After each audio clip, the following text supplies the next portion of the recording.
하나님 나라에 대해서 저희가 6번째 시간 오늘 말씀을 나눕니다.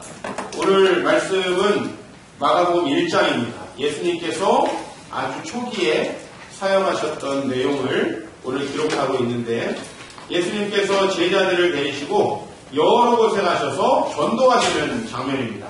여러분들이 오늘 본문을 자세히 보시지 않았더라도 예수님께서 전도하시는 장면과 더불어서 귀신을 내어 쫓으시거나 또 오늘 나병 환자를 고치시는 이런 장면이 오늘 말씀에 기록되어 있는 것을 여러분이 보실 겁니다.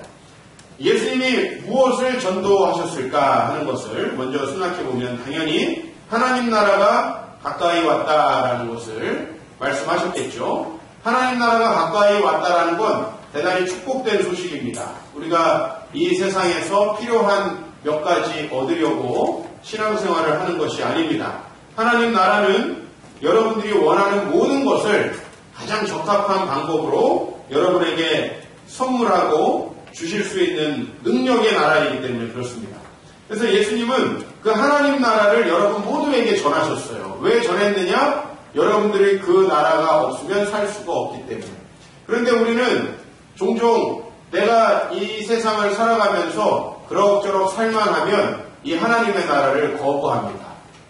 그래서 여러분 성경에도 부자가 하나님 나라에 가기가 낙타가 바늘귀에 들어가는 것만큼 어렵다라고 했습니다. 왜 이런 말씀을 했냐면, 여러분 부자를 겨냥해서 하는 말이 아니고 이 세상에서 스스로 만족하고 자기의 힘으로 살아갈 수 있다라고 생각하는 사람은 절대 하나님 나라를 갈망하지 않기 때문이죠.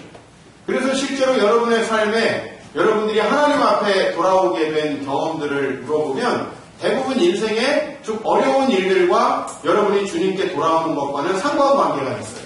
이건 참 가슴 아픈 일이기도 하고 또 당연한 일이기도 해요. 그러나 여러분들이 한 가지 착각하지 말아야 할 것은, 우리가 이 세상에 뭔가 필요한 게 있어서 하나님 나라를 찾는 것이 아니고, 사실 우리는 이 세상에 아무리 많은 것들이 채워져도 결코 참되고 복된 삶을 살아갈 수 없기 때문에 하나님 나라를 찾게 되는 것입니다. 그러므로 예수님은 이 세상에 하나님 나라를 전하시기 위해서 오셨습니다. 오늘 38절 말씀을 보면 이르시되 우리가 가까운 마을들로 가자. 거기서도 전도하리니 내가 이를 위하여 왔노라 했습니다. 예수님이 뭐하러 오셨어요? 전도하러 왔어요. 왜? 예수님은 다른 모든 것들이 목적이 아니었고 하나님의 나라가 여러분들에게 임하게 하는 것이 목적이었기 때문에 그 하나님 나라를 여러분들에게 전하기 위해서 오셨다라는 겁니다. 그런데 우리가 이상한 장면을 보게 돼요. 예수님이 하나님 나라를 전하는 그 대부분의 상황 속에서 예수 그리스도께서 특별한 이적들을 일으키고 계신다는 거예요. 오늘 본문에도 뭐라고 말씀하십니까? 곧 나병이 그 사람에게서 떠나가고 깨끗하여졌다라고 되어 있습니다. 왜 예수님은 복음을 전파하고 다니시면서 병을 고치셨던 걸까? 왜 귀신을 내어 쫓으셨던 걸까? 우리가 2000년 교회 역사를 보십시오. 반드시 복음이 전해지는 곳에는 놀라운 역사가 일어납니까? 여러분, 우리 현대의 한국 교회에 놀랍게 회개하고 하나님 나라를 받아들이는 곳에 반드시 귀신이 내어 쫓기고 병든 자가 고쳐집니까? 그렇지 않죠? 이것이 기독교의 특징이 아님에도 불구하고 예수님은 초창기에 하나님의 나라를 전하시면서 꼭 이적을 일으키셨습니다. 그렇다면 그 이유를 우리가 좀 생각해 봐야 합니다. 그것은 바로 예수님이 지금 전하고 있는 말씀, 하나님 나라에 대한 소식, 그것이 도저히 믿을 수 없는 소식이라는 거예요. 하나님 나라가 우리에게 임했다. 아니, 우리는 지금 사지 육신을 가지고 이 세상을 살아가는데 어떻게 하나님 나라가 우리에게 임할 수 있는가? 그런데 분명히 예수님은 하나님 나라가 우리에게 이루어질 것이라는 거예요. 지금 여기에서부터 이루어질 것이라는 거죠. 그래서 하나님 나라가 이루어질 것이라는 사실을 확실히 믿게 하시기 위해서 이 이적들을 동반하고 계신다는 거예요. 이 이적들에 대해서 우리가 믿는다는 것은 앞으로 하나님 나라가 여러분에게 임한다는 것을 믿는 것입니다. 아멘?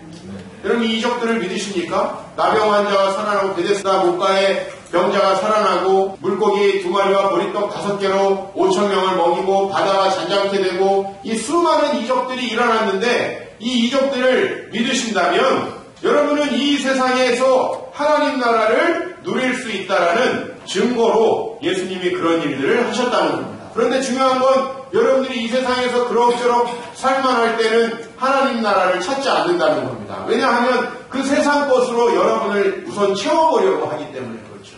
그래서 그 세상 것을 열심히 채우는데 여러분이 오랫동안 세상 것으로 여러분을 채울수록 여러분의 삶은 공허해지고 여러분의 삶은 하나님께서나 여러분 자신이나 기뻐할 수 없는, 결코 만족할 수 없는 그런 삶이 되어지는 거죠. 저는 여러분의 오해를 풀고 싶습니다.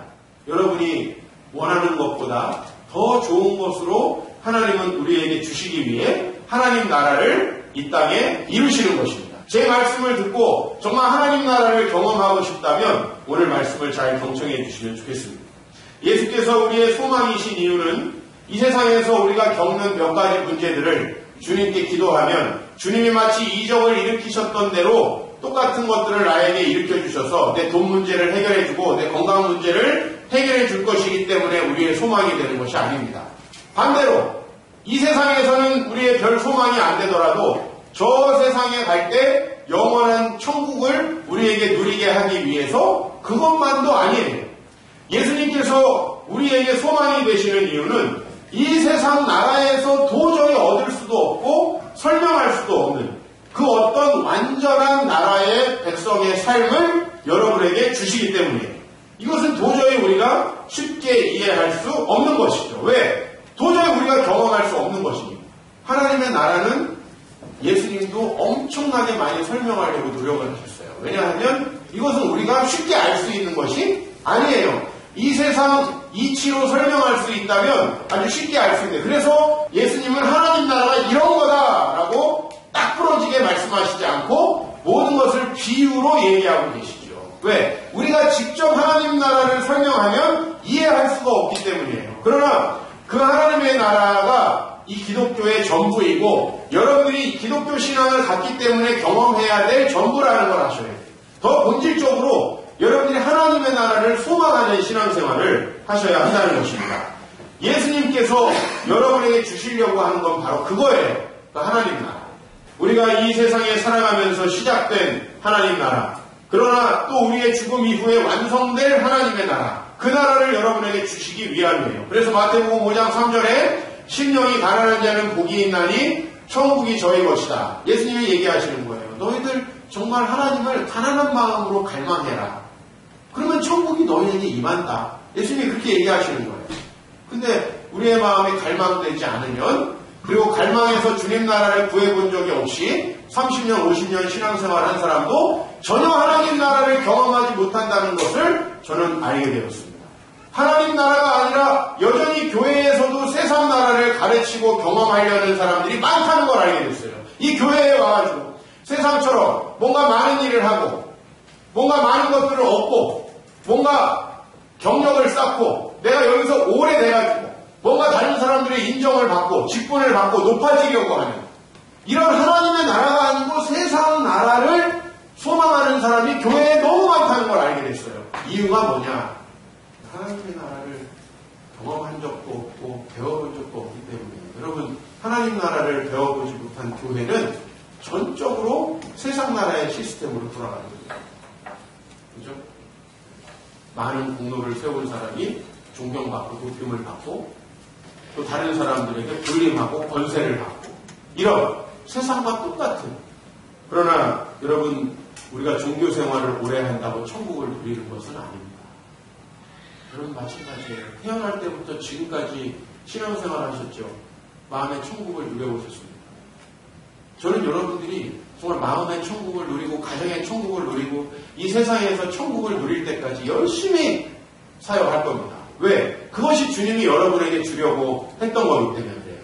조금 결혼할 때 되면 결혼하고 직장 가져서 좀 안정되고 여러분이 돈을 모으고 집을 사고 이거 우리 삶에 당연히 해야 되는 일들이죠. 그러나 이런 일들이 결코 여러분들을 조금도 만족시킬 수 없다는 거예요. 얼마나 합니까? 얼마나 합니까? 그리고 여러분 내세에 받게 될 유업도 하나님 나라죠. 그때의 임금이 그 오른편에 있는 자들에게 이르시되 내 아버지께 복받은 자들이여 나와서 창세로부터 너희를 위하여 예비된 나라를 상속받으라. 계속 주님은 나라에 대해서 이야기하고 있습니다. 이 나라가 뭘까 궁금하지 않으십니까? 누리고 싶지 않으십니까? 이것은 전적으로 이 세상 것과는 전혀 다른 거죠. 돈으로도 절대 살 수 없고 내가 이 세상의 권세로도 절대 살 수 없는 그 나라죠. 그런데 그것을 지금 여기에서부터 누릴 수 있게 된다고 하는 것입니다. 왜 여러분들이 이 하나님 나라를 이곳에 누릴 수 있다고 제가 이렇게 확실하게 얘기하느냐? 바로 주님이 많은 이적들을 일으키셨고 그 이적의 정점에 무슨 이적이 있습니까? 바로 부활이 있다는 거예요. 마태복음 28장 6절 말씀을 같이 봉독해 보겠습니다. 시작. 그날이 계시지 않고 그가 말씀하시던 대로 살아나셨느니라. 와서 그가 누우셨던 곳을 보라. 여기 증거하고 있어요. 주님이 분명히 죽으셔서 거기 계셨는데 여기 계시지 않고 살아나셨다. 여러분 우리가 이 부활을 믿는다면 여러분의 삶에 앞으로 어떠한 일들도 불가능하지 않다. 특별히 제일 불가능할 것 같은 거. 여러분 자신이 정말 하나님 나라를 누리는 거. 여러분이 정말 전적으로 바뀔 수 있는 거. 여러분이 전적으로 새로운 삶을 지금의 여러분들로서는 도저히 기대할 수 없는 새로운 미래가 여러분에게 펼쳐질 수 있다는 거. 여러분이 주님 나라를 소망합니다. 그 나라를 위해서 회개한다면 전적으로 새로운 나라가 임할 수 있다는 거예요. 그래서 저는 이 세상 뉴스를 볼 때마다 도대체 소망이 되는 뉴스가 거의 없죠. 그런데 왜 저는 소망을 가지고 살아가느냐? 왜 그렇습니까? 저는 이 세상에서 줄 수 없는 하나님의 나라를 누리며 살아갈 수 있기 때문이에요. 이 세상에서 내가 편안하고 이제 살만하니까 평안을 누리고 있는 게 아니에요. 하나님께서 나에게 주시는 것이 이 세상의 정치와 권세와 사회 구조 속에서 받을 수 없는 것들이 나에게 주어질 수 있기 때문에, 그리고 우리는 그 하나님이 주신 능력으로 나를 바꿀 수 있을 뿐만 아니라 우리 가정과 이 사회를 하나님이 통치하시는 곳으로 바꿔갈 수 있기 때문에, 그 소망이 있기 때문에 저는 기쁘게 살아갈 수 있는 것입니다. 여러분, 예수님이 죽은 자 가운데서 살아나셨습니다. 그 일을 행하신 하나님의 능력이 여러분들을 살리고 새롭게 할 줄로 믿습니다. 로마서 8장 11절에서 13절을 한번 보십시오. 예수를 죽은 자 가운데서 살리신 이의 영이 너희 안에 거하시면 그리스도를 죽은 자 가운데서 살리신 이가 너희 안에 거하시는 그의 영으로 말미암아 너희 죽을 몸도 살리시리라. 말이 좀 어렵죠. 그러나 이 말씀에서 두 번 강조되는 게 있어요. 뭐죠? 예수를 죽은 자 가운데서 살리신. 이것은 모든 이적의 정점입니다. 아까 우리가 본문 말씀에서 읽었던 나병 환자를 고치는 것 정도는 이거 아무것도 아니죠.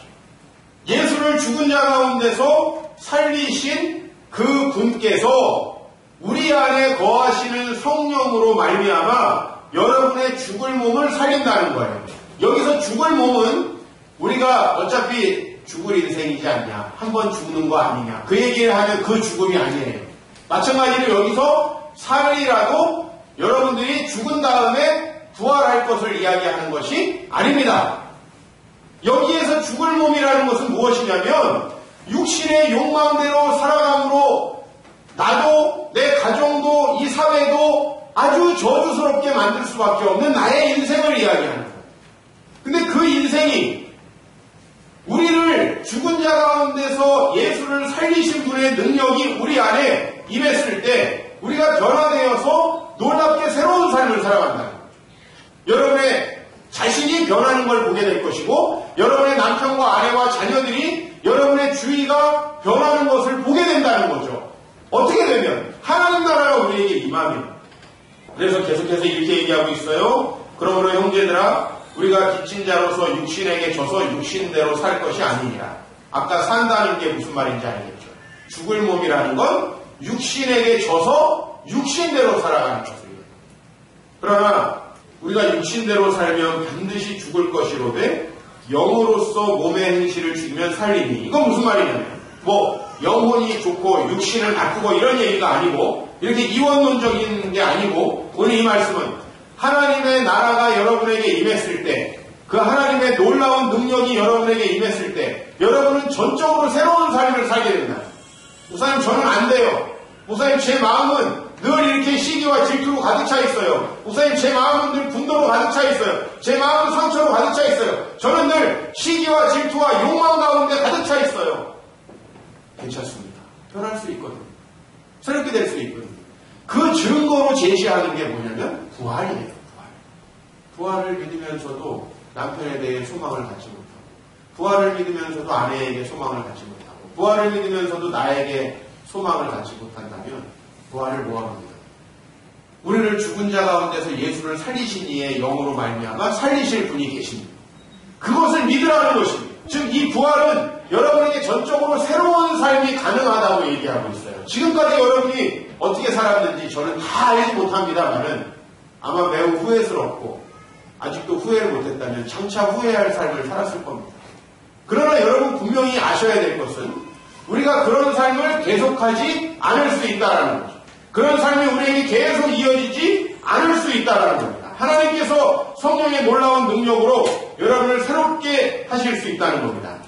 헛된 욕망으로 점철된 삶, 실패하고 쓰러지는 삶이 아니고 하나님도 원하시고 여러분 자신도 근본적으로 저 깊은 곳에서 원하는, 그저 이 세상에서 먹고 마실 것 조금 풍족히 얻어서 나중까지 좀 편안하게 살아보자라는 욕망이 여러분의 소망일 텐데, 그런 것을 훨씬 넘어서서 하나님께서 여러분들에게 전혀 다른 종류의 삶, 마치 예수님이 죽으셨다가 살아나서 사셨던 것처럼 전혀 다른 종류의 삶이 기다린다는 거예요. 이게 하나님 나라예요.